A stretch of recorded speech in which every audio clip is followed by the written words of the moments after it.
Welcome to the Deep Dive.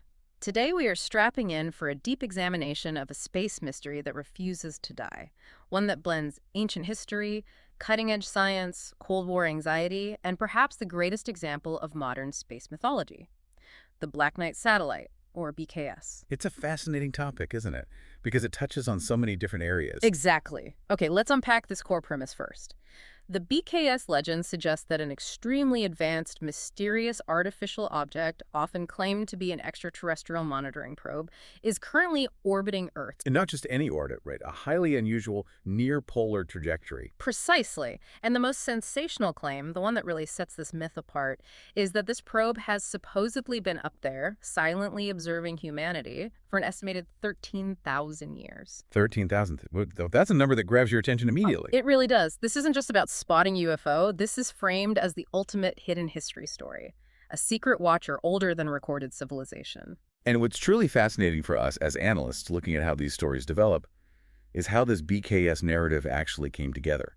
It is absolutely not a single verifiable incident. Right, not like, say, the Roswell incident, which centers on one specific event, real or imagined. Exactly. Instead, BKS is this massive, intricate patchwork quilt. It's woven together from entirely unrelated historical incidents, technical misinterpretations, genuine official secrets that were later revealed, and pure folklore. And it spans, what, over a century? Easily, from the dawn of the radio age right up to the modern internet era where it just exploded. So that's our mission then, to act almost like forensic investigators. We are going to dissect this narrative piece by piece, chronologically. Trying to separate the kernels of truth, the documented incidents that did happen, from the speculation that got layered on top afterwards. And hopefully provide you, the listener, with the context needed to understand why this powerful narrative has such an enduring grip on the public imagination. Even though, as we'll see, scientists and space historians have pretty definitive explanations for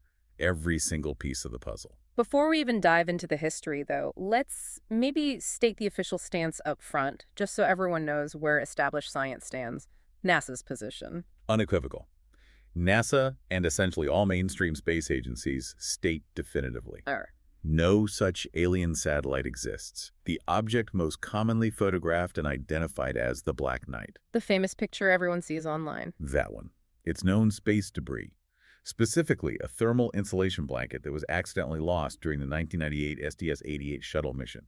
Documented, tracked, everything. Okay, so we have the official debunk right there. But that doesn't explain why the myth is so powerful. No, and that's the interesting part. To frame this discussion, we have to understand that the enduring power of the Black Knight myth lies precisely in its synthesis of these unconnected events. It builds kind of momentum. It really does. We are exploring the persistent nature of speculation. It starts with early scientific unknowns, things people genuinely couldn't explain at the time. Then it gets intensely fueled by the secrecy and, frankly, the paranoia of the Cold War. Makes sense. Anything unidentified in orbit back then was immediately suspect. Absolutely.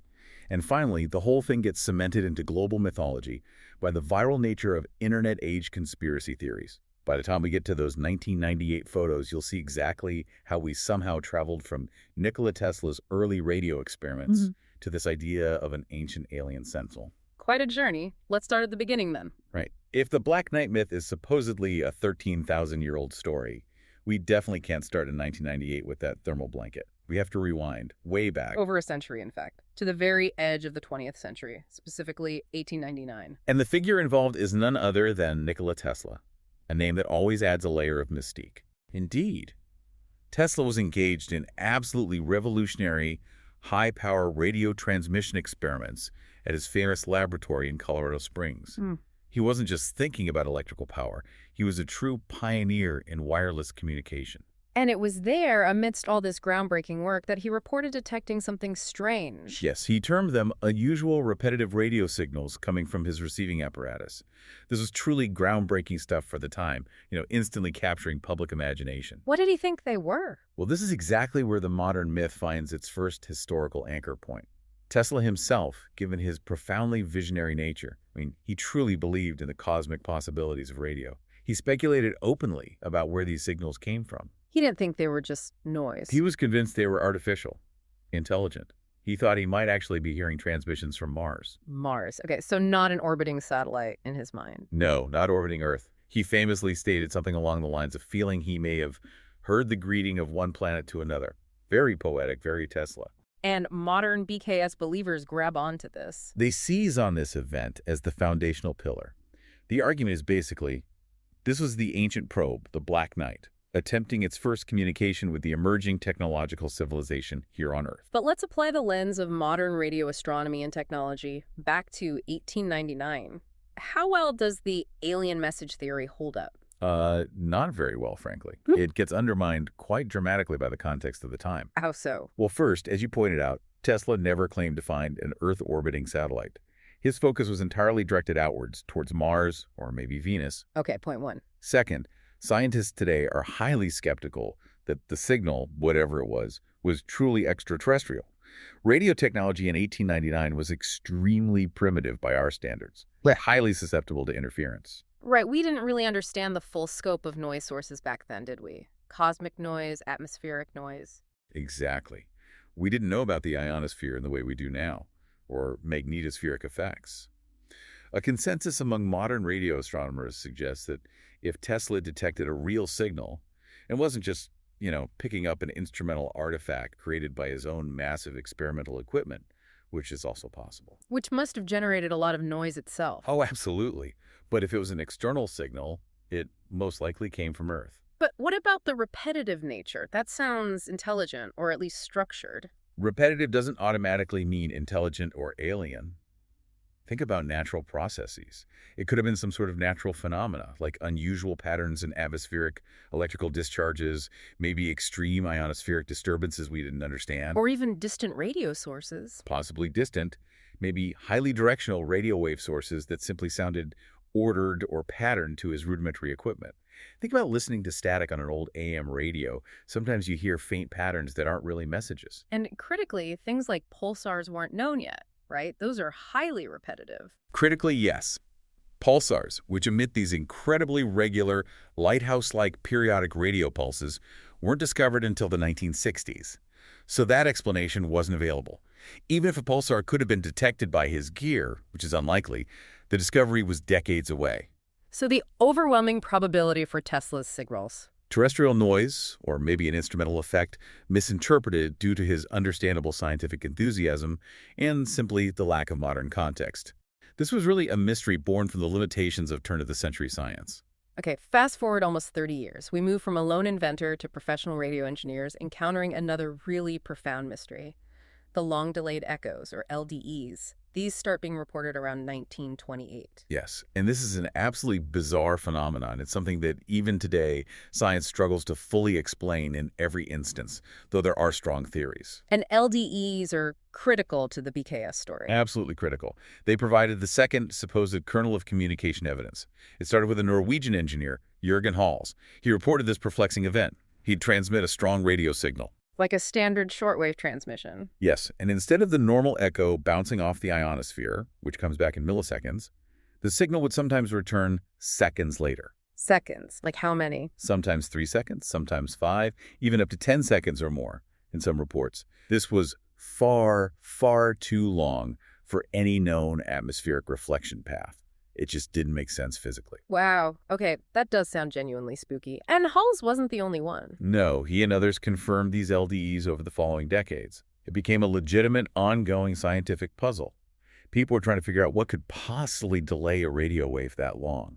So what were the actual scientific theories trying to explain this real phenomenon before we get to the BKS interpretation? Well, science has explored several non-alien explanations, and honestly, it demonstrates just how difficult a puzzle this is. One early theory suggested the signals might travel incredibly long distances, maybe reflecting off the far side of the moon and coming back. But the timing? Often wrong for that. The moon reflection delay is pretty specific, around 2.5 seconds. These LDEs varied much more. A more compelling set of theories involves highly complex interactions with the Earth's magnetosphere.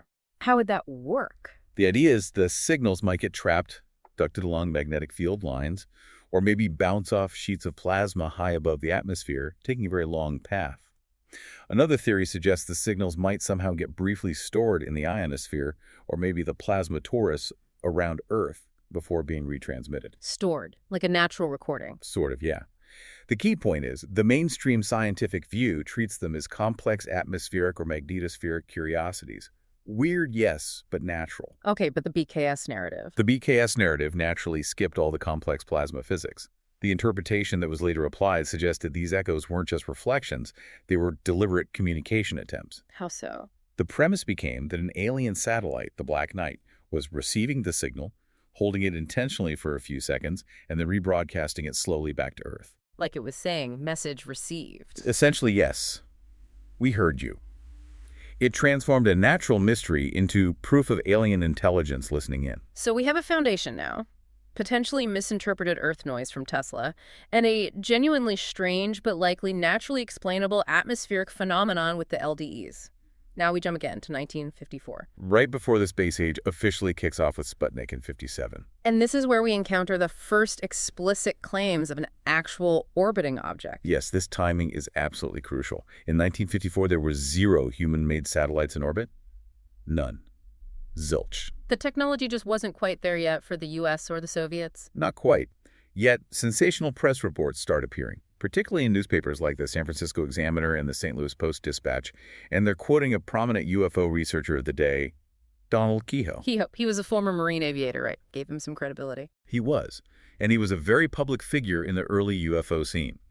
Keyhoe claimed, quite boldly, that the U.S. Air Force had secretly detected 1, or perhaps even 2, unknown artificial satellites circling Earth. Wow, in 1954, that would have been world-shattering news if confirmed. Absolutely. This sensational claim provided the missing link for the growing miss, the physical object. Keyhoe's implication was crystal clear. If the Americans and Soviets hadn't launched anything yet, then something or someone else must have. So it planted that seed in the public mind. An unknown object, maybe unfriendly, maybe alien, secretly circling overhead. Perfectly leveraging the burgeoning anxiety about technology, the Cold War, and the coming space age. It primed people to expect mysteries in orbit. But was there any shred of truth to Keyhoe's claim? Did the Air Force actually detect something? Well, historians and space researchers have looked into this extensively. The conclusion: it's categorized as an unsubstantiated claim, meaning Keyhoe was very actively promoting his popular UFO books at that exact time. It was fantastic publicity for him. While he was a well-known figure, his story completely lacked any verifiable source or official documentation backing it up. No Pentagon confirmation, no leaked reports. Nothing. No official Air Force records from that period confirm these supposed detections. So this incident isn't really a documented technical anomaly like the LDEs potentially were. It's more accurately described as a historical sensational tale. But an important one for the narrative. Hugely important. It basically taught the public to look up and fear the unknown before we even had our own stuff up there. It was a purely narrative contribution to the Black Knight myth, perfectly setting the psychological stage for the Cold War paranoia that was about to really take hold. Okay, the stage is definitely set. We've got these early radio mysteries, pre-Sputnik rumors swirling around. But the legend of the Black Knight really seems to gain political and military, well, apparent credibility during the peak of the Cold War. Absolutely. Everything kind of converges on this really specific incident in 1960, the so-called dark satellite incident. Tell us about that. 1960 Cold War tensions are running white hot, right? Sputnik had launched, the space race was on. White hot is right. Fear of Soviet technological superiority, especially in space, was intense. On February 11, 1960, the U.S. Navy's brand new space surveillance network picked up something entirely unexpected. This network had a name. Yes, it was known as the Dark Fence, which is a pretty evocative name itself. Sounds like something out of a spy novel. It kind of was. It was this vast array of sensors stretched across the southern U.S., specifically designed to detect and track Soviet missiles and any satellites they might launch, particularly clandestine ones. And it found something. It spotted a massive unidentified object, and crucially, it was in an unusual polar orbit. Okay, let's pause there. Why is a polar orbit significant? That technical context is really important. At the time, almost all early known satellites, both American and Soviet, were launched into orbits closer to the equator. It's generally easier logistically for launches. Right, you get a boost from the Earth's rotation. Exactly.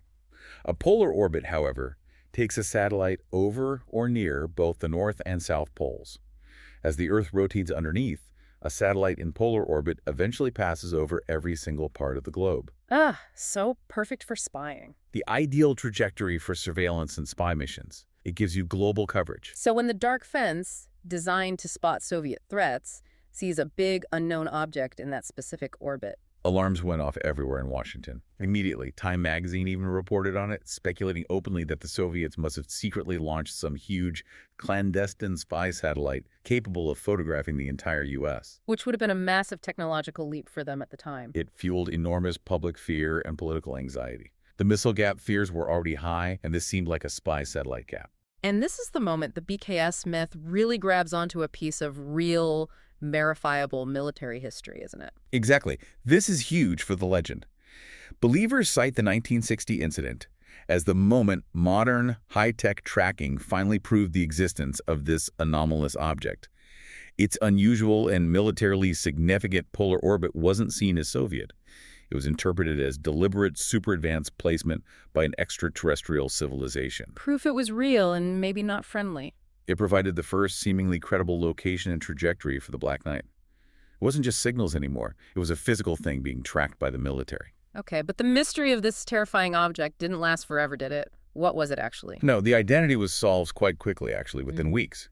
But the clarification never really caught up to the initial panic and speculation. Or not. Because the news was heavily obscured by the classified nature of the object itself. The mystery object was officially identified as a space derelict. Basically a piece of hardware that had gone astray during the very early, highly secretive phases of the U.S. space program. U.S. hardware. Not Soviet. Not alien. U.S. hardware. Specifically, it was the lost film return capsule from the American Discoverer 5 spy satellite. Discoverer. That was part of the Corona program, right? The CIA's first attempt at photo reconnaissance from space. Exactly. Corona was top secret back then. These capsules were designed to take pictures, then re-enter the atmosphere, deploy a parachute, and be snatched midair by a specialized aircraft. A crazy system, but it eventually worked. But Discoverer 5's didn't. Its capsule failed the deorbit maneuver. Instead of coming down, it got stuck in orbit, becoming this massive, dark, tumbling, unidentified object that the Navy's brand-new Dark Fence dutifully picked up. So the terrifying Soviet super spy, or the ancient alien sentinel, was actually just an embarrassing, malfunctioning piece of early American military space tech. Precisely. The big secret wasn't an alien conspiracy. It was simply a classified U.S. program failure. The object the world feared was spying on the U.S. was actually a U.S. object that had failed its own spy mission. The irony is incredible. It really is. And we also know that later in 1960, another Corona capsule, this one from Discoverer 8, also went astray and was briefly tracked as an unknown object. So it happened more than once. But the initial sensational headlines stuck. They did. They got permanently integrated into the Black Knight story as proof that the military had detected this unknown polar orbiter. The later, quieter explanation involving classified U.S. tech just didn't have the same narrative punch. Okay, that sets the stage perfectly for the next dramatic encounter, one that links the BKS myth directly to the heroes of the era, the astronauts themselves. We're talking about Gordon Cooper in 1963. Yes, during his Mercury Atlas 9 mission, Faith 7. This story is perhaps the most enduring and widely circulated Cold War anecdote attached to the Black Knight. What's the story that gets told? The rumor claimed that Cooper, while orbiting Earth on his final long-duration Mercury flight, allegedly saw a glowing green object physically approaching his capsule. Whoa, okay. And the story quickly escalated. It added that ground radar, specifically at the Mooshea tracking station in Australia, supposedly picked up this unknown physical object at the same time, providing independent technological confirmation. So an astronaut's visual sighting backed up by radar, that sounds pretty compelling. It sounds incredibly compelling. It was sensationalized as an astronaut's definitive, first-hand observation of the Black Knight, or at least something unexplained, right there in orbit with him. But what does the actual historical record show? What do the mission transcripts say? Well, the facts contrast very sharply with the emotional power of the rumor. Gordon Cooper himself, later in life, flatly denied ever seeing any such object on that specific mission, Mercury Atlas 9. He denied it. Explicitly denied the glowing green object story associated with that flight. And crucially, if you go through the contemporary mission reports, the technical debriefings, the voice transcripts between Cooper and the capsule and the ground crews, absolutely nothing. There's no record of any unusual objects being reported, discussed, or tracked during that flight. Nothing on the voice tapes, nothing in the post-flight analysis. So where did the rumor come from? Why Cooper? The origin likely lies in a blending of rumor with Cooper's separate documented history and beliefs. Cooper was outspoken later in his life about UFOs in general. Right, he claimed sightings from his time as a test pilot. Yes, particularly alleged sightings he made while on the ground as an Air Force test pilot back in the 1950s, before he was an astronaut. Because he was a credible, famous astronaut who publicly supported the validity of UFO reports in general, he became the perfect figurehead for this kind of lore. So people took his general belief in UFOs and retrofitted a specific sighting onto his most famous spaceflight. That seems to be exactly what happened. His earlier unverified ground sightings got conflated and projected onto his Mercury mission to give the BKS story astronaut confirmation. There is simply no credible, documented evidence that he encountered or reported the Black Knight or any anomalous object during that specific orbital mission. Okay, we've covered the alleged radio communications back in 1899 and 1928. We've covered the alleged sightings or detections in 1954 and 1960, and now the debunked Cooper story from 1963. But we still need to address the single most defining feature of the entire legend, that very specific number, 13,000 years. Where on earth did that incredible claim of antiquity come from? This is a truly remarkable origin story in itself. And it takes us back, interestingly, to the long-delayed echoes mystery from the 1920s. The LDEs again. The LDEs again. The year is now 1973.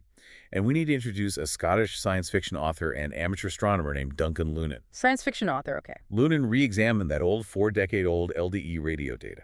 But he didn't approach it like a physicist trying to explain the propagation mechanism. He approached it more like a speculative exercise in decoding, like a cryptographer. So he treated the delays in the echoes not as a natural phenomenon, but as potentially containing a structured message. Exactly. He plotted the sequence of the reported echo delays, 3 seconds, then 5, then maybe 2, whatever the sequence was reported to be. He treated these time intervals themselves as the components of a message. And what did he claim to find by plotting these delays? Through a highly imaginative, and let's be clear, highly interpretive analysis, he claimed to decode a star map hidden within the temporal structure of these signals. A star map from echo timings. Yes. He asserted this map, derived from the pattern of delays, pointed towards the star system Epsilon Bootes. Epsilon Bootes, where is that? It's a real star system, about 103 light-years away from us, in the constellation Bootes, the herdsman. Okay, so he gets a star map pointing there.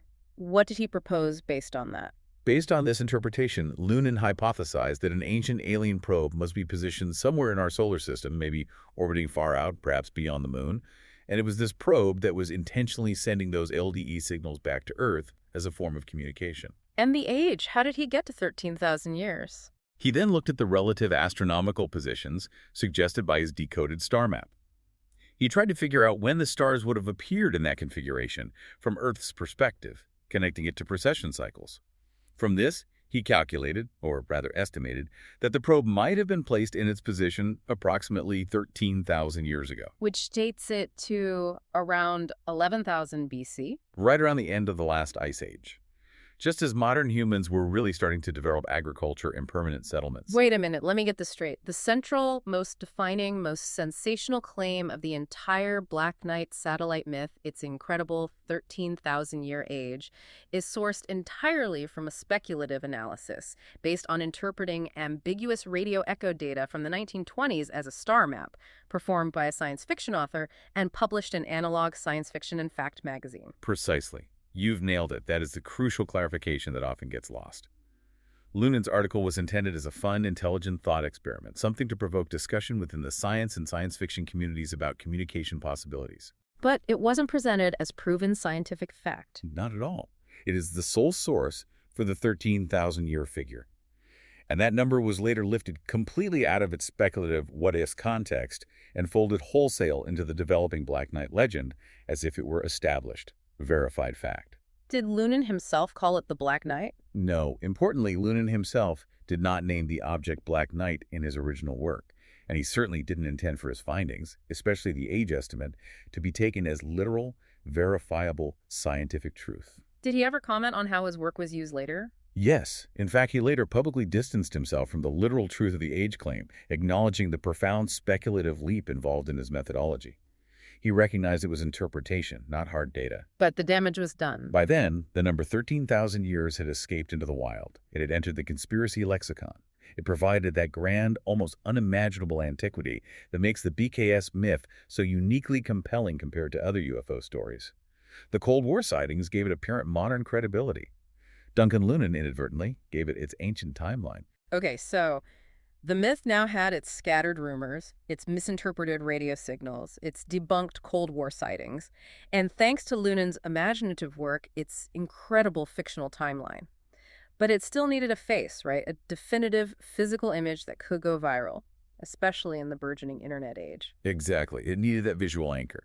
And that image arrived in December 1998, thanks to the Space Shuttle Endeavour mission, STS-88. This is the point where the Black Knight becomes instantly recognizable to millions. STS-88 you mentioned earlier was a really important flight, wasn't it? Hugely important, is the very first assembly mission for what would become the International Space Station. Its job was to connect the first American module, Unity, to the first Russian module, Zarya, which was already in orbit. A huge milestone. And involved spacewalks. Yes, multiple complex spacewalks were required to make all the connections. And during these EVAs, the astronauts, as usual, took numerous photographs documenting their work. And some of these photos. Some of these photos, years later, began circulating widely on UFO forums, conspiracy websites, YouTube videos, everywhere online. They became synonymous with the Black Knight satellite, turning the somewhat obscure legend into a genuine internet phenomenon. Can you describe the key images? What do they actually show? The most famous ones, often cataloged with numbers like STS-088-724-66, show this dark, almost black, highly irregularly shaped object floating starkly against the blackness of space. You often see the curve of the Earth below, or parts of the shuttle, or the early ISS structure in the background. Irregularly shaped how? Not like a conventional satellite with solar panels or antennas. It looks, well, depending on the angle and lighting, it could look almost like a sculpted piece of abstract art, or maybe something angular and damaged. It's lumpy, maybe has some flap-like structures. Its dark color and odd shape, devoid of any recognizable human-made features, make it look incredibly mysterious. So if you're already primed by the conspiracy narrative, It looks exactly like you might imagine a super advanced, maybe damaged non-human craft to look. Stealthy, unconventional. These photographs provided what believers felt they needed most.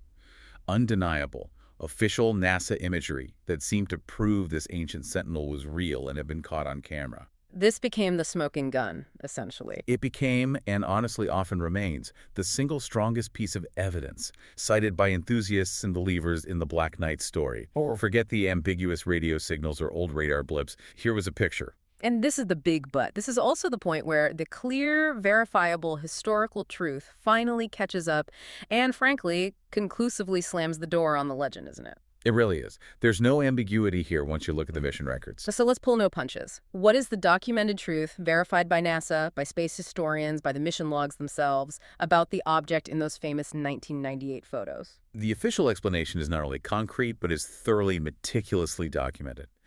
The object captured in those admittedly striking photographs was a thermal insulation blanket. A blanket, like for warmth. Exactly. A specialized thermal cover. It was accidentally lost during an extravehicular activity, one of those spacewalks performed by astronaut Jerry Ross. What was he doing? He was in the process of installing several of these thermal covers onto the docking adapters of the newly joined Unity module, basically protecting the hardware from the extreme temperatures of space.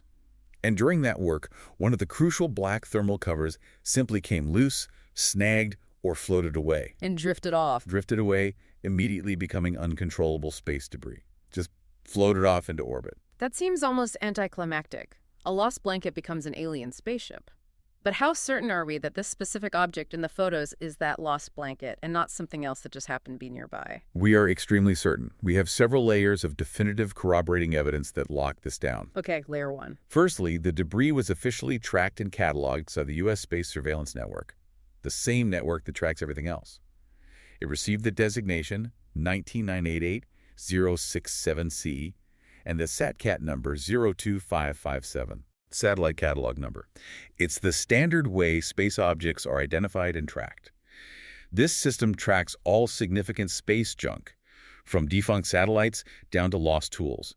This object was tracked like any other piece of human-made orbital trash. It wasn't anomalous in its tracking signature. Okay, so it was officially cataloged as debris. What else? Secondly, we have the detailed forensic investigation conducted by the highly respected spaceflight historian James Oberg. Oberg is known for his meticulous research into space anomalies and myths. What did Oberg find? He interviewed the STS-88 crew members, including Jerry Ross. He analyzed the mission logs, the voice transcripts, and the photographs themselves in sequence. He confirmed that the item visible in the images matched the description, size, shape, and location of the lost thermal blanket perfectly. The timing was exact. And the weird shape. Oberg specifically noted that the blanket's odd, bunched-up, crumpled shape, because it wasn't designed to look neat when floating freely, combined with the extreme contrasts and deep shadowing created by the low sun angles you get in low Earth orbit. Well, it made a mundane piece of dark fabric look alien and highly sophisticated.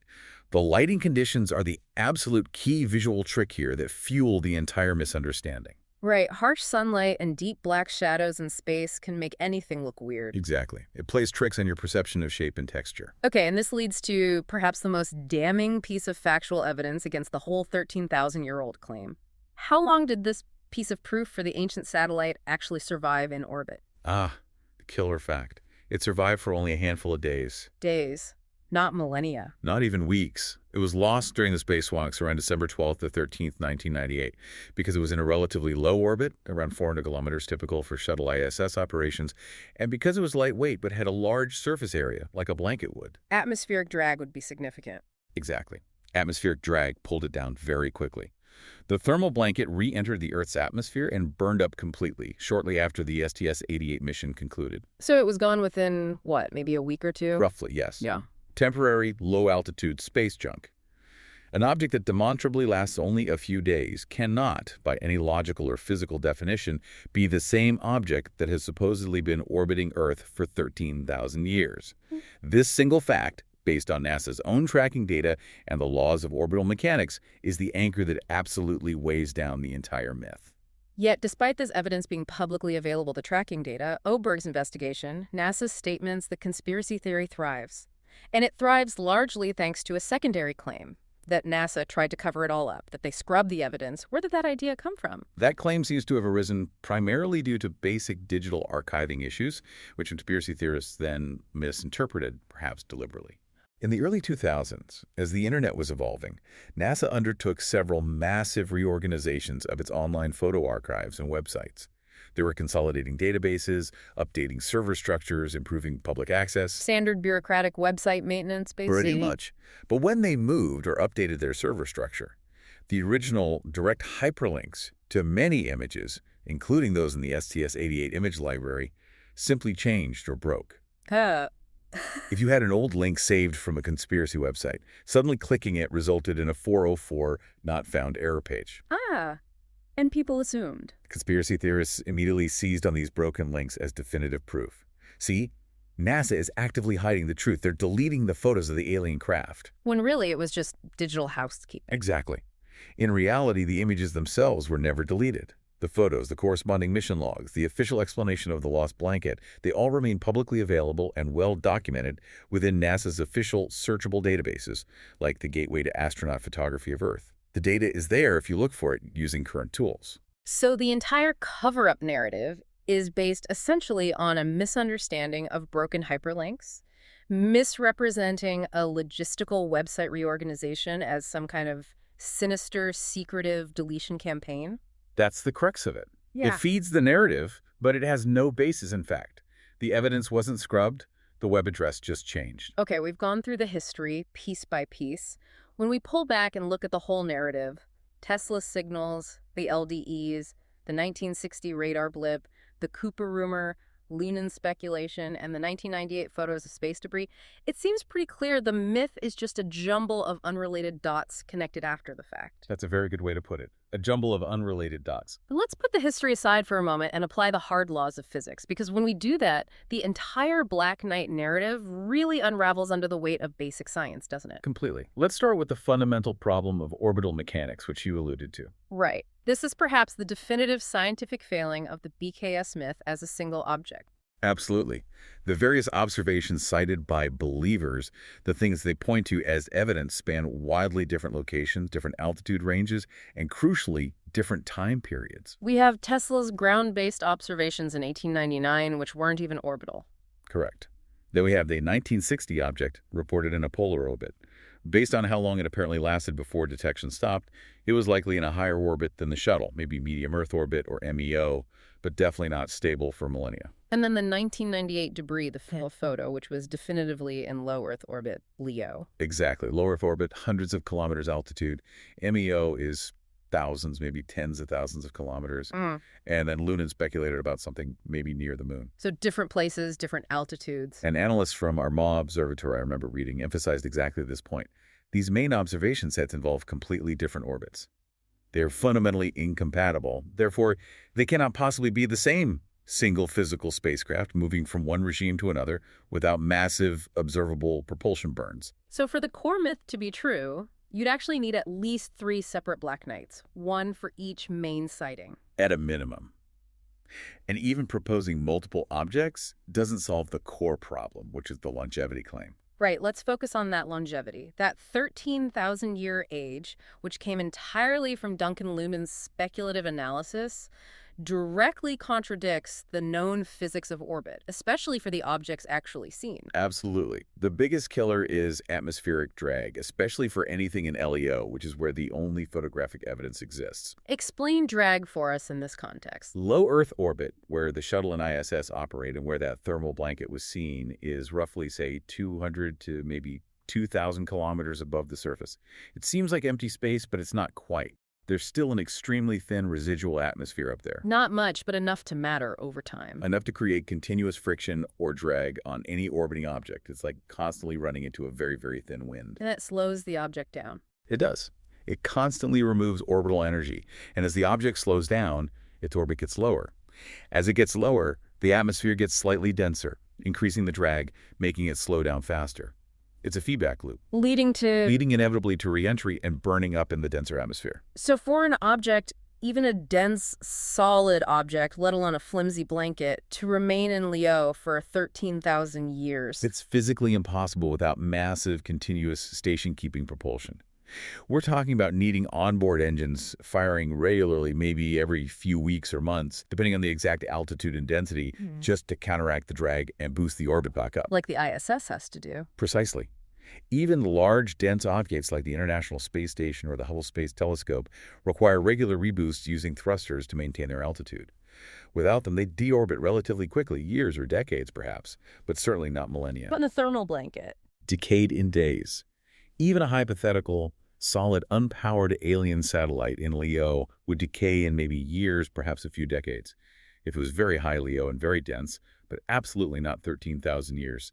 The physics just forbids it. Okay, but what if the real Black Knight isn't the LEO object? What if it's higher up, like the 1960 object seemed to be, maybe an MEO or even a geosynchronous orbit? GEO, would it survive 13,000 years there? Higher orbits are certainly much more stable regarding atmospheric drag. Drag becomes negligible once you get high enough. However, you run into a different set of long-term problems. Gravitational perturbations. Meaning pulls from other celestial bodies. Exactly. Over very long time scales, and 13,000 years is a very long time scale in orbital mechanics, the gravitational pull of the sun, and more significantly, the moon, constantly tugs at satellites orbiting Earth. Even Jupiter has a tiny effect. These pulls are small in the short term. Tiny. But they accumulate. Over the course of hundreds of thousands, millions of orbits across 13 millennia, these tiny, persistent gravitational disturbances would build up and significantly destabilize the orbit. What would happen? It could gradually change the shape or inclination of the orbit, potentially sending the object eventually plunging back into the atmosphere anyway, or maybe even ejecting it entirely from Earth orbit into deep space. Maintaining a specific, stable Earth orbit for that long without any active correction is highly, highly improbable. So if an advanced alien civilization did want to park a probe here for 13,000 years to watch us, they almost certainly wouldn't put it in an unstable LEO orbit that guarantees rapid decay. They probably wouldn't even put it in a standard MEO or GEO orbit without active station keeping. Where would they put it? The most logical place, from an orbital mechanics perspective, would be somewhere like a stable Lagrange point. Maybe an Earth-Moon Lagrange point, or an Earth-Sun Lagrange point like L1 or L2, where gravitational forces naturally balance out. You can achieve very long-term stability there with minimal fuel. Putting it in LEO for millennia makes absolutely no engineering sense. Beyond the theoretical issues of physics, there's also the simple practical problem. If this thing is still up there, why haven't we found it definitively? Exactly. We need to grasp the sheer scope and capability of modern space tracking. The U.S. Space Surveillance Network, SSN, now part of Space Force, along with other international partners and even amateur trackers, maintains a comprehensive catalog. How comprehensive. We currently track over 20,000 objects in Earth orbit that are larger than, say, a softball. This includes active satellites, dead satellites, spent rocket stages, mission debris, fragments from collisions, even things like lost astronaut tools. Remember the lost spatula? Vaguely, yes. They track it all. If the Black Knight were a large, persistent, genuinely anomalous satellite, something uncategorized, lasting for years or decades, maybe maneuvering slightly, operating outside known orbital lanes or transmitting strange signals, Someone would have noticed. the global community of both professional space surveillance agencies and dedicated amateur astronomers and satellite trackers would have confirmed it long, long ago. Amateur satellite trackers, particularly, often pride themselves on spotting classified military satellites or unusual objects. They look for mysteries. And they haven't found anything matching the BKS description. Nothing verifiable, no persistent, uncategorized object matching the legend. The complete lack of detection by this incredibly sophisticated global network, both professional and amateur, is arguably the ultimate scientific refutation of the BKS claim for a currently existing object. In this specific case, the absence of evidence really is overwhelming evidence of absence. Okay, let's try to put a pin in this scientific analysis by just summarizing NASA's comprehensive rebuttal again. They don't just deny it, they break it down, right? Yes, NASA's stance is quite clear and consistent. They view the Black Knight as a classic example of what they call an amalgam of space trivia and folklore. They provide a clear forensic breakdown, addressing each supposed piece of evidence. So component by component. Component by component. The 1960 incident, explained as the lost, top-secret U.S. spy capsule part from Discoverer 5. The 1928 radio echoes, LDEs, attributed to natural ionospheric phenomena or possibly experimental effects not fully understood at the time, but not artificial signals. The 1998 photographs, clearly, conclusively documented as space debris specifically, that thermal blanket loss during STS-88. So no single unified mysterious object linking all these events. Absolutely not. Each event has its own independent, usually quite mundane explanation when investigated properly. And the engineering consensus on those 1998 photos is particularly useful, you said, because it highlights the absurdity when you contrast the conspiracy claim with the actual evidence. It really does. The thermal blanket explanation fits all the available evidence. The timing of its appearance, right after the spacewalk where it was lost, its initial orbit, its rapid decay due to drag, the mission logs documenting the loss, and the eyewitness accounts from the crew who saw it drift away. Everything lines up perfectly. Whereas the alien craft theory. The alternative, that it's an advanced 13,000-year-old alien probe sent from Epsilon Boost, requires you to answer some profoundly improbable questions. Like, why would this incredibly ancient, sophisticated alien technology, designed for millennia of surveillance, mysteriously happen to look exactly like a shiny, irregularly crinkled piece of thermal fabric accidentally dropped by astronaut Jerry Ross during one specific spacewalk on one specific date in 1998? The coincidence would be astronomical. It requires belief in an extraordinary, almost unbelievable coincidence, where an advanced alien design perfectly mimics mundane human space junk at the exact moment it's being photographed. Occam's razor strongly favors the lost blanket. One last point on the science side. We mentioned earlier that the long-delayed echoes were part of the BKS origin story, via Lunan. The ham radio community was central to documenting those LDEs initially, but you said they're also some of the biggest skeptics today. Yes, and that irony is very telling, I think.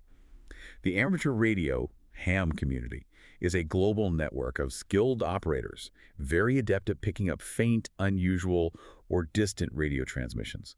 They were instrumental in reporting and documenting the LDE phenomenon back in the day. They love a good radio mystery. They absolutely do.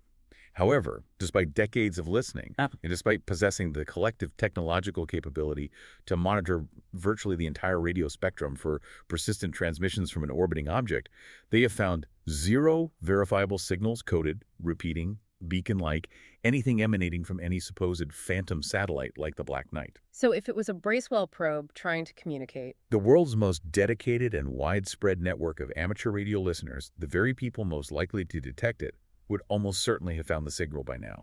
The complete lack of an actual confirmed radio transmitter associated with any anomalous orbiting object completely undermines the core idea that BKS is actively trying to send messages to Earth.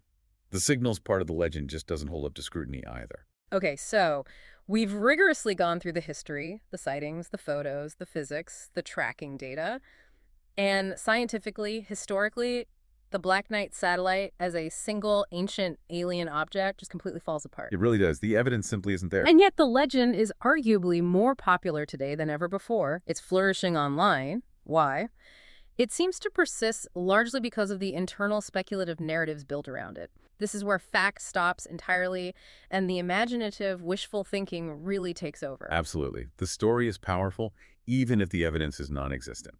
Let's delve into those core speculative theories that give BKS its immense cultural power and staying power. Okay, theory number one, the literal interpretation of the 13,000-year-old artifact. This seems to be the cornerstone. It really is.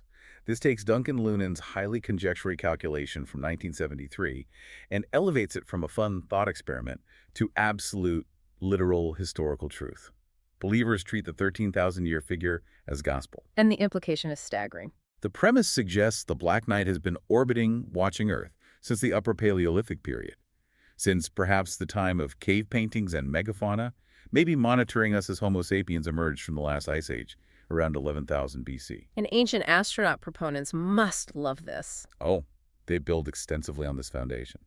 They suggest the object hasn't just been observing passively, but maybe recording our entire history, possibly even subtly guiding human development across millennia. Waiting for what? Waiting for the right moment, perhaps, when we achieve interstellar travel capability ourselves.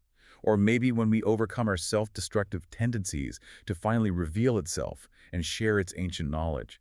It's a grand, sweeping narrative. And one that requires zero actual physical evidence, just belief in the timeline. Exactly. Maximum historical imagination, minimum tangible proof. Okay, and this ties directly into the second major theory about its purpose, the Alien Monitor Bracewell Probe theory. Yes, this gives the myth a more structured, almost scientifically plausible in a sci-fi sense, framework.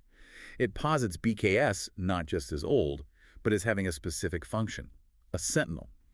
An automated, perhaps self-repairing monitoring device sent here by an advanced extraterrestrial civilization long ago. And this connects to a real scientific concept. It aligns perfectly with the concept of a Bracewell probe, which was hypothesized by the respected Stanford University radio astronomer Ronald Bracewell back in the 1960s. What was Bracewell's idea?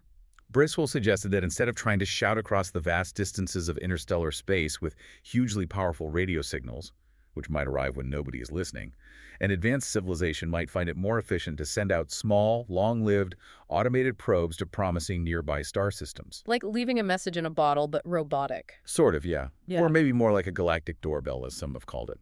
These probes would enter a stable, long-term orbit around a potentially habitable planet, and then just passively wait, maybe for centuries or millennia. Wait for what? Wait for the local species on that planet to achieve a certain level of technological development, specifically the ability to use radio.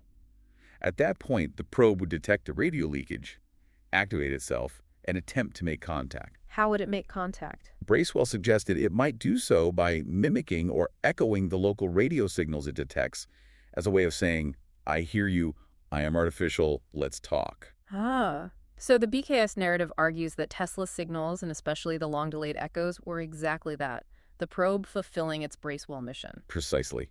They interpret those ambiguous signals not as noise or natural phenomena, but as the Bracewell probe finally activating after 13,000 years of waiting, attempting to welcome humanity to the galactic community. It's a very compelling narrative arc, isn't it? Highly compelling. It resonates deeply with stories like Arthur C. Clarke's The Sentinel, which famously inspired the monolith in 2001, The Space Odyssey. It satisfies that profound human desire to believe we're not alone, that maybe we're being watched over, and that we're part of a much bigger, ancient, cosmic story. But again, the Bracewell probe concept itself remains purely theoretical, right? We've never found one. Completely theoretical. A fascinating idea, but absolutely no known object currently in Earth orbit fits this description, other than our own active or defunct human-made hardware. Okay, the third strand of speculation tries to weave BKS into human prehistory and folklore, linking it to the broader ancient astronaut framework. Yes, this involves trying to find references to a black night or similar dark, mysterious celestial objects in ancient texts, myths, or art from long before the space age. What kinds of links do they propose? This is often where the argument gets really tenuous. Fringe theorists might try to suggest that the medieval figure, the Black Knight in Arthurian legends, wasn't just a literary trope about an unknown challenger, but somehow a coded metaphor or a folk memory of this mysterious, dark orbiting machine. Seriously, Arthurian legend. Seriously. Or they might scour ancient Egyptian hieroglyphs or Mayan carvings or biblical texts for any mention of a dark object in the sky, or any sky deity that could possibly be reinterpreted as an orbiting technological artifact. And how do mainstream historians and archaeologists view these attempts? They universally reject them. They see it as a classic example of retrofitting, taking a popular modern story, the supposed orbiting alien probe, and then searching backwards through history, grabbing unrelated symbols or ambiguous passages completely out of context and claiming they're hidden clues that prove the modern story is ancient. So finding patterns where none exist. Exactly. There's a glaring, total lack of any concrete, verifiable historical or archaeological evidence. No unambiguous inscriptions, no clear drawings, no written descriptions that demonstrably refers to an object like the Black Knight before the modern radio and space era began. The Black Knight, as a single, coherent entity, is purely a construct of the 20th and especially the 21st centuries. Okay, so we've spent the better part of this deep dive conclusively dismantling every single piece of historical and physical evidence claimed for BKS. Yet, as we said, the myth persists and thrives, particularly online. Why? What gives it such enduring power in popular culture today? I think it survives primarily because the modern internet environment is the perfect incubator for this kind of narrative. It allows for the rapid recirculation of old, debunked information, the easy sharing of compelling but misleading images, like the STS-88 photo, and the creation of echo chambers where belief is reinforced and skepticism is dismissed. And it successfully blends those kernels of real historical events. Exactly, that's key. Yeah. It blends those undeniably real historical kernels. Tesla did report strange signals. The 1960 dark fence detection was a genuine military mystery for a few weeks. The NASA photos are real, though misinterpreted, with the inherently exciting, romantic idea of a hidden, secret history, a narrative that challenges official explanations and suggests they aren't telling us everything. Can you point to specific media examples where we see this persistence today? Oh, absolutely. The History Channel's incredibly popular show, Ancient Aliens, has repeatedly featured the Black Knight satellite, presenting the speculative claims alongside the debunked evidence as if it's a genuine ongoing mystery. That alone cements it in the modern consciousness for millions. And online. Countless YouTube documentaries, often put together with dramatic music and ominous narration, constantly pair those STS-88 photos with the Lunan timeline and the Cooper anecdote, conveniently leaving out the mundane explanations. They recirculate the same debunked talking points, generating millions of views and providing a constant, easily digestible, low-effort supply of evidence for believers. It's even crossed over into advertising, hasn't it? It has. That shows just how widespread the legend has become. In 2015, the Pepsi company produced a quite slick, high-budget short film called Black Knight Decoded. It starred David Oyelowo and Freda Pinto and imagined a global effort by citizens to receive and decode messages from the satellite. Wow. When a major corporation like Pepsi uses a conspiracy theory as the central narrative device for a marketing campaign, it really signals that the legend has achieved broad public recognition and a certain cultural cachet. It's moved beyond fringe websites into the mainstream narrative landscape. So, wrapping up the why, it seems the BKS persists because it taps perfectly into some fundamental aspects of human psychology. Our innate pattern-seeking tendencies, our desire for mystery, our sense of wonder about the cosmos. Exactly that. We want the universe to contain profound, hidden secrets just waiting for us to uncover. Space journalist Martina Redpath, I believe, characterized BKS perfectly as a prime example of modern myth-making in real time. How does that work? It works because our brains are wired to connect dots, even if they're unrelated. We take a strange signal here, some Cold War radar debris there, a weird-looking photo from a shuttle mission. And our pattern-seeking minds, especially when nudged by suggestive narratives, link them together into a single, cohesive, dramatic story. The story of the hidden watcher. So scientists view this as a kind of cautionary tale. Very much so. It illustrates vividly how misinterpretations of unusual, initially unexplained scientific observations or technical glitches like the LDEs or the lost thermal blanket can get amplified, distorted, and then thrive through confirmation bias, imaginative speculation, and the power of a global digital echo chamber. It's similar in pattern to how the face on Mars myth developed from early low-resolution images. So the final verdict from science and space agents is Unequivocal. No serious scientific body or space agency recognizes the Black Knight satellite as a real, singular, anomalous object. It is ultimately a fascinating jumble of unrelated stories, misidentifications, and outright fiction, artificially linked together over decades to create a compelling but entirely mythical celestial dragon legend for the modern age. Hashtag tag tag outro. Well, this deep dive has certainly taken us on quite a journey, from Nikola Tesla's lab all the way to the International Space Station assembly, and I think it's shown pretty clearly that the Black Knight satellite is not a literal physical object orbiting Earth. Not in the way the legend claims, though. Instead, it stands as this powerful cultural legend. A really potent example, actually, of how human fascination, our inherent desire for a secret history, maybe even a cosmic connection, can relentlessly blur that line between documented fact and exciting fiction. It's a narrative that's grown organically almost across generations. It kept accumulating new layers as technology and society changed, starting with the early mysteries of the radio era, then picking up steam with the intense anxiety and secrecy of the Cold War space race. And finally exploding in the highly fragmented, often unreliable information landscape of the modern internet. Exactly. It's become this self-perpetuating cycle, constantly fueled by that innate human desire to challenge the known, to believe there's something more hidden just out of sight. And yet, as we've stressed throughout, when we closely and forensically examine each supposed piece of evidence that built this legend, The conclusion is consistent and really inescapable. Every single component of the puzzle, whether it's Tesla's strange radio noise, the unidentified orbiting debris from 1960, Duncan Lunin's imaginative decoding, or those seemingly definitive shuttle photographs from 1998, every single piece has an independent, thoroughly researched, and ultimately quite mundane explanation. right, the myth isn't sustained by hidden knowledge the powers that be are suppressing. Not at all. It seems to be sustained more by a collective failure, or maybe a reluctance, to connect the initial sensational claim or scary mystery to the subsequent, often less dramatic, well-documented explanation. The explanation just isn't as good a story. Which maybe means the BKS myth itself serves best now as a fascinating cultural artifact, a powerful reminder that, as humans, maybe we often prefer the thrilling, ancient, slightly humbling narrative of a colossal celestial dragon watching us from high above. Compared to the simple documented explanation of, say, a thermal insulation blanket that became temporary space junk for a few days. It is simply a better story, isn't it? Even if it's demonstrably untrue. It absolutely is. And that, perhaps, leads us to the final provocative thought we'd like to leave you, the listener, with today. Go on. Given how quickly and easily misinformation seems to thrive around unexplained space phenomena, and given how readily unrelated technical events or ambiguous sightings can be woven together into a single fantastical legend like the Black Knight satellite, just consider this. What recent, maybe currently unexplained space event, perhaps a strange atmospheric sighting reported by pilots, maybe a weird technical glitch in a new satellite system, or perhaps a peculiar anomaly during a recent rocket launch. What currently mysterious kernel of truth might already be out there, right now, waiting to be deliberately misinterpreted, sensationalized, and woven into the fabric of a completely new, thousand-year-old space legend for the next generation. The universe constantly provides us with genuine new mysteries to solve. But it seems to be enduring human nature that always rushes, sometimes a little too eagerly, to connect the dots in the most dramatic and often the most mythical way possible.